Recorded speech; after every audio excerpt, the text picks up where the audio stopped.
जय श्री राधे गोविंद। श्री हरिदास। हमारी किशोरी जो हम सब पर अपनी कृपा दृष्टि सदैव बनाए रखे। सबसे पहले तो आप सबको शरद पूर्णिमा की ढेरों शुभकामनाएं। शरद पूर्णिमा का हमारे शास्त्रों में क्या महत्व है, इस विषय पर मैंने अपने चैनल पर वीडियो अपलोड की हुई है। अगर आपने वो वीडियो नहीं देखी है तो उसे भी ज़रूर देखें। और आज इस वीडियो में हम शरद पूर्णिमा व्रत की पौराणिक कथा सुनेंगे। तो चलिए शुरू करते हैं शरद पूर्णिमा की कथा। एक बार एक गांव में एक व्यापारी रहा करता था, जो व्यापार के मामले में बहुत ही निपुण था। गांव के सभी लोग व्यापारी की बहुत प्रशंसा किया करते थे और उससे ही व्यापार की सभी वस्तुएं खरीदा करते थे। उस व्यापारी की 2 बेटियां थीं। वह अपनी बेटियों से अत्यधिक प्रेम करता था।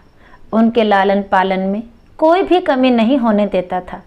धीरे धीरे जब व्यापारी की दोनों बेटियां बड़ी हो गई, तब उस व्यापारी ने अपनी दोनों बेटियों का विवाह बड़ी धूमधाम से किया। अपनी दोनों बेटियों की शादी अच्छे अच्छे परिवारों में की। व्यापारी की बड़ी बेटी को पूजा पाठ में अत्यधिक रुचि थी, लेकिन उधर छोटी बेटी को पूजा पाठ में कोई भी रुचि नहीं थी।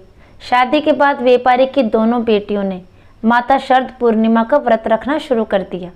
व्यापारी की बड़ी बेटी बहुत ही ध्यानपूर्वक और मन लगाकर शरद पूर्णिमा की पूजा की तैयारी करती थी और उपवास रखा करती थी। उधर व्यापारी की छोटी बेटी शरद पूर्णिमा की पूजा तो करती थी, लेकिन वह सारे कार्यों को आधा अधूरा करती थी।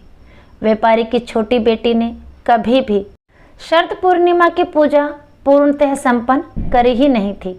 उधर व्यापारी की बड़ी बेटी ने हमेशा से शरद पूर्णिमा की पूजा मन लगाकर की थी और उनको प्रसन्न भी किया था, जिसके फलस्वरूप व्यापारी की बड़ी बेटी को संतान की प्राप्ति हुई और उसके बच्चे सही सलामत और स्वस्थ हुए। उधर व्यापारी की छोटी बेटी की कोई संतान नहीं थी। जब भी कोई संतान होती थी तो वह तुरंत मर जाती थी। यह देखकर व्यापारी की छोटी बेटी बहुत परेशान हो जाती है और उसने एक ब्राह्मण के पास जाने का निर्णय लिया।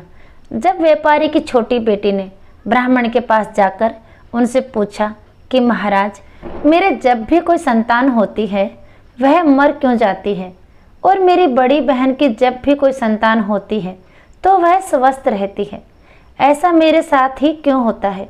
जिसके बाद उस ब्राह्मण ने व्यापारी की छोटी बेटी से कहा कि तुमने जो अपराध किया है उसका फल तुमको मिल रहा है, जिसके कारण तुम्हारी कोई भी संतान होती है वह मर जाती है।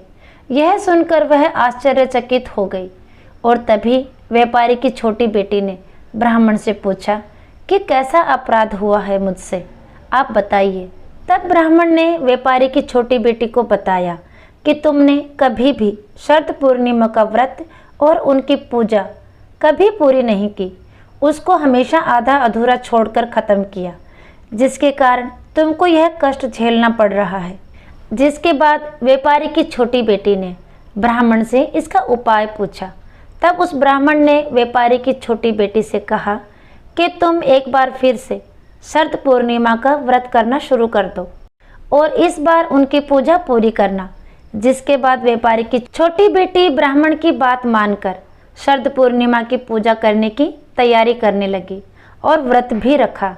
इस बार पूजा संपन्न भी की, लेकिन हर बार की तरह इस बार भी जब व्यापारी की छोटी बेटी को संतान की प्राप्ति हुई, तब उसकी संतान एक बार फिर से जन्म के बाद मर गई, जिसको देखकर वह बहुत क्रोधित हो गई। जिसके बाद उसने अपनी बड़ी बहन को अपने घर बुलाया ताकि वह उससे बदला ले सके कि मेरे साथ ही ऐसा क्यों होता है। इसके लिए व्यापारी की छोटी बेटी ने एक पाटे में अपने मरे हुए बेटे को लिटा दिया और उसे ऊपर से एक चादर से ढक दिया, जिससे वह दिखे नहीं, और अपनी बड़ी बहन को अपने घर बुला लिया।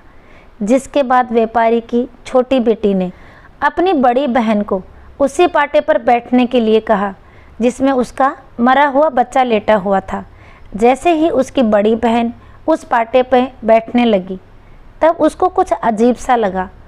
उसको देखने के लिए वह उठी और उसने देखा कि नीचे तो एक बच्चा लेटा है, जिसको व्यापारी की बड़ी बेटी ने छुआ तो वह मरा हुआ बच्चा ज़ोर ज़ोर से रोने लगा। जिसके बाद व्यापारी की बड़ी बेटी ने अपनी छोटी बहन से कहा कि तुम मुझसे यह क्या करवाने जा रही थी?